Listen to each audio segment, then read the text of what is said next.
Hello दोस्तों, स्वागत है आप सभी का हमारे इस चैनल पर। दोस्तों, हम लोग गुप्त साम्राज्य पढ़ रहे थे और पिछले वीडियो में हम लोगों ने गुप्तकालीन प्रशासन के बारे में पढ़ा था। आज के इस वीडियो में हम लोग गुप्तकालीन अर्थव्यवस्था के बारे में पढ़ने वाले हैं। गुप्तकालीन अर्थव्यवस्था। सबसे पहले हम गुप्तकालीन अर्थव्यवस्था में कृषि की बात करते हैं। गुप्तकालीन आर्थिक व्यवस्था का मुख्य आधार क्या था? कृषि, यानी अर्थव्यवस्था कृषि पर आधारित थी। भूमि पर किसका अधिकार होता था? राजा का।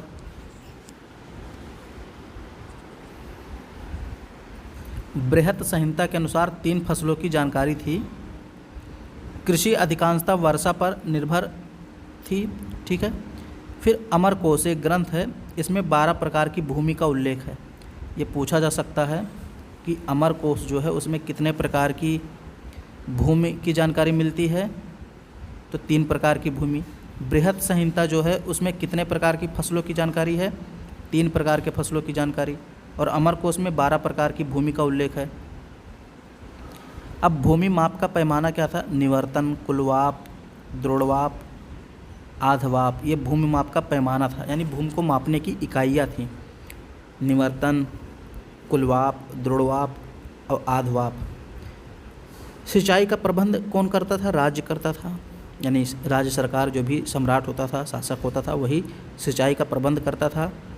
सिंचाई का सर्वोत्तम उदाहरण स्कंदगुप्त के जूनागढ़ अभिलेख में मिलता है। अब यहाँ पे देखिए, भूमि के प्रकारों के बारे में बात की गई है। जैसे अमरकोश में 12 प्रकार की भूमि का उल्लेख है, तो यहाँ पे कुछ भूमि के प्रकार के बारे में बात किया गया। जैसे क्षेत्र, ये खेती के लिए उपयुक्त भूमि था, यानी जिसमें अच्छी खेती हो सके उसको क्षेत्र बोला जाता था। उस प्रकार की भूमि को क्षेत्र बोला जाता था। वास करने योग्य भूमि, जिसमें हम रह सकते हैं। खिल का मतलब होता था जो भूमि जोती नहीं जाती है। जो भूमि जोती ना जाती हो, इसको बंजर भूमि भी कहते हैं। खिल को हम लोग क्या बोलते थे? बंजर भूमि। और अपरहत भूमि बिना जोती गई जंगली भूमि होती थी।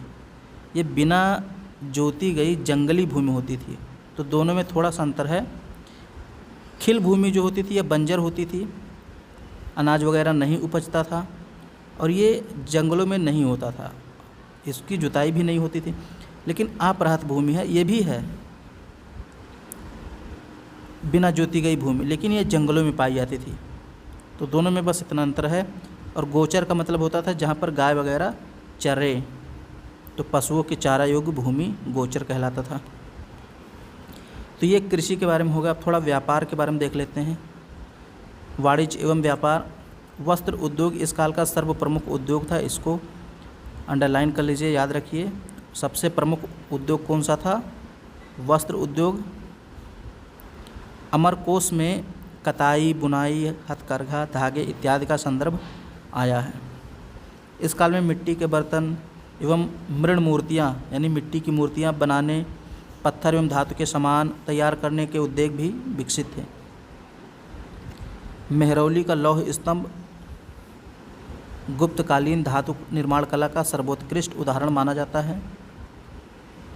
शिल्पी यानी जो छोटे छोटे चीज़ें बनाते थे, चाहे लकड़ी की चीज़ें बनाएं या धातुओं की चीज़ें बनाएं या मिट्टी पत्थर की चीज़ें बनाते थे, उनको शिल्पी बोला जाता था। व्यवसायी, इनके निगम का मतलब संगठन, श्रेणी और संघ होते थे। यानी इनके शिल्पी, ये जो शिल्पियाँ थीं, व्यवसायी थे, व्यापारी थे, इनके अपने एक संगठन होते थे, निगम होते थे या इनके संघ होते थे।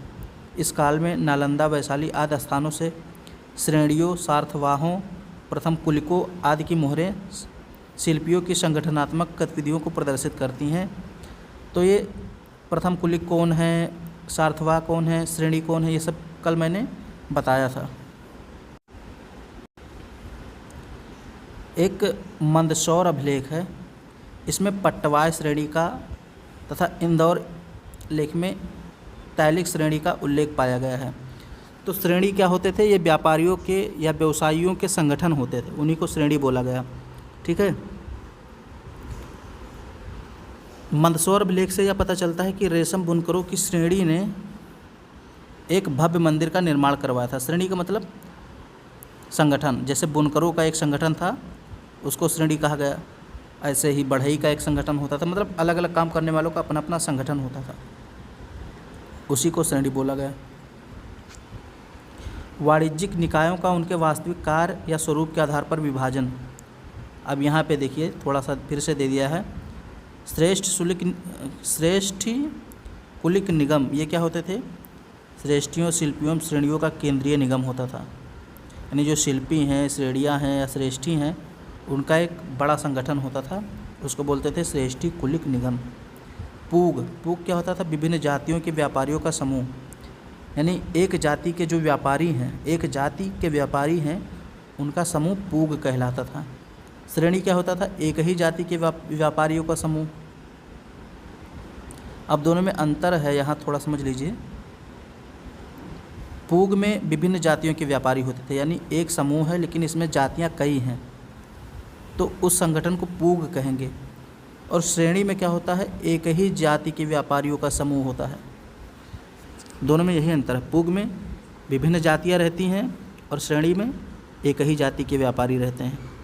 निगम क्या था? व्यापारियों की समिति को निगम कहा जाता था, यानी व्यापारियों का एक संगठन होता था, एक समिति होती थी जिसको निगम बोला जाता था, और इसका प्रधान श्रेष्ठी होता था। श्रेष्ठी। अमरकोश के अनुसार निगम ऐसे व्यापारियों का संगठन था जो एक ही नगर में रहकर व्यापार करते थे। इस काल में रोमन व्यापार का पतन हो चुका था, लेकिन दक्षिणी पूर्वी एशिया एवं चीन के साथ व्यापार में वृद्धि हुई। तो ये चीज़ याद रखिए, गुप्त काल में रोमन के साथ व्यापार बहुत कम होता था या फिर नहीं होता था, लेकिन दक्षिणी पूर्वी एशिया और चीन के साथ व्यापार बढ़ गया था। बंदरगाहों के नाम यहाँ पर देख लीजिए। ताम्रलिप्ति बंदरगाह पूर्वी भारत का था, यानी ये बंगाल में था, और भृगु कच्छ यानी भड़ौच बंदरगाह पश्चिमी भारत का प्रमुख बंदरगाह था। तो ये पूरब का और पश्चिम का दो बंदरगाह थे। इस काल में चीन से रेशम, जिसको चीनांशुक बोला जाता था, और इथियोपिया से हाथीदांत तथा अरब, ईरान एवं बैक्टीरिया से घोड़ों को आयात किया जाता था। हमारे भारत में अच्छी नस्ल के घोड़े नहीं पाए जाते थे, तो हम लोग घोड़ों का आयात करते थे। कहाँ से? अरब से, ईरान से, और बैक्टीरिया या अफ़गानिस्तान का इलाका है, तो वहाँ से हम लोग घोड़ों का आयात करते थे। चीन से रेशम मंगाते थे, रेशम को चीनांशुक कहा जाता था, और इथियोपिया से हाथी दांत मंगाते थे। तो ये व्यापार हो गया, और आंतरिक बाह्य व्यापार दोनों होता था।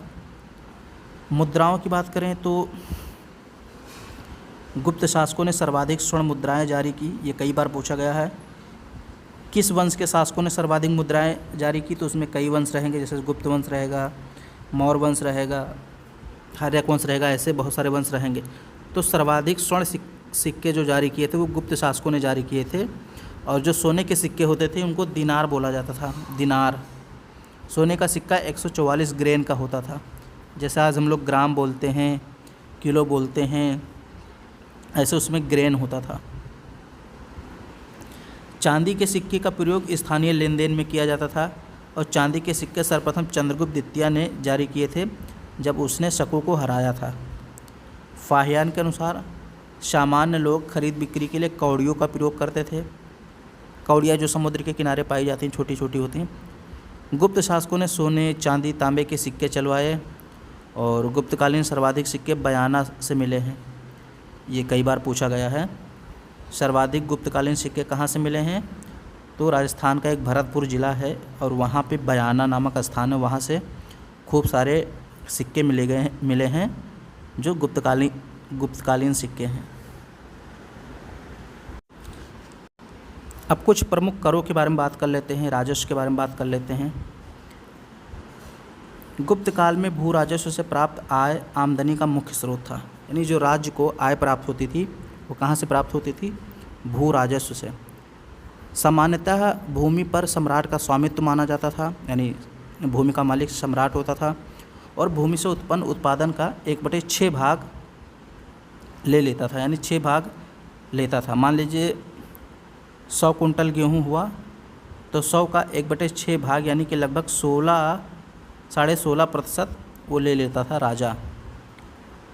तो चाहे 16.5% कहिए या फिर 1/6 भाग कहिए, ये भू राजस्व कर था उसमें। इसलिए कालिदास ने सम्राट को षष्ठमांश कहा गया। षष्ठमांश वृत्ति मतलब, षष्ठ का मतलब क्या होता है? छठा, और अंश का मतलब भाग, यानी छठा भाग ले लेता था। अब यहाँ प्रमुख करों के बारे में बात की गई है, कौन कौन से कर लगाए जाते थे। तो भाग कर, यानी जो भू राजस्व कर होता था उसको भाग बोला जाता था। ये भूमि उपज का 1/6 भाग होता था, इसी को भाग या भू राजस्व बोला जाता था। ज़मीन पे जो पैदावार होती थी उस पर लगाया जाता था। फिर दूसरा कर था भोग। ये राजा को प्रतिदिन दैनिक वस्तुओं, फल फूल, सब्जी आदि के रूप में दिया जाने वाला कर था। एक प्रकार से उपहार था, यह राजा को दिया जाता था। जैसे फल फूल, मान लो कोई फल फूल उगाता है तो फल फूल ले जाके देगा, कोई सब्जी उगाता है सब्जी ले जाके देगा अपनी खुशी से। ज़्यादातर ये जो राजा के अधिकारी होते थे या जो मंत्री होते थे वो ये सारी चीज़ें देते थे, आम किसान नहीं देता था। फिर अगला कर है उद्रंग। ये स्थाई कृषकों पर लगाया जाने वाला भूमि कर था। जो स्थाई यानी परमानेंट ज़मीन जिसके पास रहती थी उन पे लगाया जाता था। ऊपरी कर ये अस्थाई कृषकों पर लगाया जाता था। मतलब मान लीजिए किसी किसान के पास अपनी निजी ज़मीन नहीं है, उसने किसी की ज़मीन ली है और उस पर खेती कर रहा है, जैसे आज बटाई पे नहीं होता बटैया, तो उस प्रकार के किसानों पर ऊपरी कर लगाया जाता था। तो उद्रंग जो हो गया परमानेंट किसानों पर, और ऊपर कर ये टेम्परेरी जो किसान होते थे उन पर लगाया जाता था। फिर एक है भूतावत प्रत्यय। ये विदेशी वस्तुओं पर आयात कर लगाया जाता था। मान लीजिए दक्षिण पूर्वी एशिया या चीन से रेशम मंगाया गया या अरब से घोड़े मंगाए गए तो उन पर भी राजा टैक्स लगाता था, तो उसको हम लोग भूतावत प्रत्यय बोलते थे। जैसे आज टैरिफ का मामला चल रहा है कि ट्रंप ने भारत पर टैरिफ लगा दिया, तो टैरिफ क्या है? एक प्रकार से आयात कर है अमेरिका के लिए। जो भी माल भारत से अमेरिका में जाता है उस पर क्या है, अमेरिका टैक्स लगा देता है, टैरिफ लगा देता है। और इससे क्या होता था, भारतीय चीज़ें अमेरिका में महंगी हो जाती हैं, तो वो सारी चीज़ें फिर अमेरिका के लोग नहीं खरीदते क्योंकि महंगी हो जाएगी, तो खरीदेंगे नहीं। फिर एक है शुल्क। ये भी एक कर था। ये सीमा शुल्क होता था, या बिक्री की वस्तुओं पर, जैसे खरीदने बेचने वाली जो वस्तुएं हैं उन पर यह कर लगाया जाता था। कर की जो दर होती थी 1/4 से लेकर 1/6 के बीच होती थी। किसान हिरण्य यानी नगद कर और मेय यानी अन्न दोनों रूपों में भूमि कर की अदाई कर सकते थे। यानी जो कर लिया जाता था किसानों से वो नगद भी लिया जाता था। नगद अगर देते थे यानी पैसे मुद्राओं के रूप में तो उसको हिरण्य कर बोला जाता था, और अगर अन्न के रूप में देते थे यानी अनाज देते थे तो उसको मेय कर बोला जाता था। तो आप चाहे दोनों रूप में दे सकते थे, कोई भी आपको रोक नहीं था। भूमि कर भोग का उल्लेख मनुस्मृति में तथा भेंट नामक कर का उल्लेख हर्षचरित में मिलता है। तो भोग और भेंट ये सब उपहार स्वरूप थे, यानी उपहार वाले कर थे। मंदिरों एवं ब्राह्मणों को जो भूमि दान में दी जाती थी उसे अग्रहार कहा जाता था। याद रखिए, ये दान में दी जाने वाली भूमि थी जो मंदिरों, ब्राह्मणों, बौद्ध भिक्षुओं को दान में दी जाती थी, तो ऐसी भूमि को अग्रहार भूमि कहा जाता था। कर मुक्त होती थी, यानी इस पर कोई टैक्स नहीं लिया जाता था। इसके ऊपर धारकों का पूर्ण नियंत्रण होता था। ऐसे भूमिदानों का एकमात्र उद्देश्य शैक्षणिक एवं धार्मिक था। अब यहाँ भूमि कर से संबंधित कुछ अधिकारी दिए गए हैं, इनको थोड़ा याद रखिएगा। जैसे ध्रुवाधिकरण ये भूमिकर संग्रह अधिकारी होता था, यानी भूमि वसूलता था, भूमि से टैक्स वसूलता था, तो भूमिकर संग्रह अधिकारी। फिर महाछपटलिक एवं करड़िक होता था आय व्यय लेखा जोखा अधिकारी। सौल्किक होता था सीमा शुल्क या भूकर अधिकारी, ये सीमा शुल्क लगाता था सौल्किक। और न्यायाधिकरण जो होता था ये भूमि संबंधी विवादों का निपटारा कराने वाला अधिकारी था। जैसे आज एसडीएम होते हैं, आज तो एसडीएम को बना दिया गया कि अगर भूमि संबंधी कोई विवाद है तो उस पर एसडीएम को निपटारा कराने का हक है। ऐसे पहले न्यायाधिकरण होता था। ठीक है, तो ये जो है अर्थव्यवस्था संबंधित चीज़ें हो गई जो गुप्तकाल से संबंधित हैं। वीडियो पसंद आए तो इसको लाइक कर दीजिए। चैनल पर पहली बार हैं तो चैनल को सब्सक्राइब कर लीजिए और अपने सभी दोस्तों में शेयर कर दीजिए।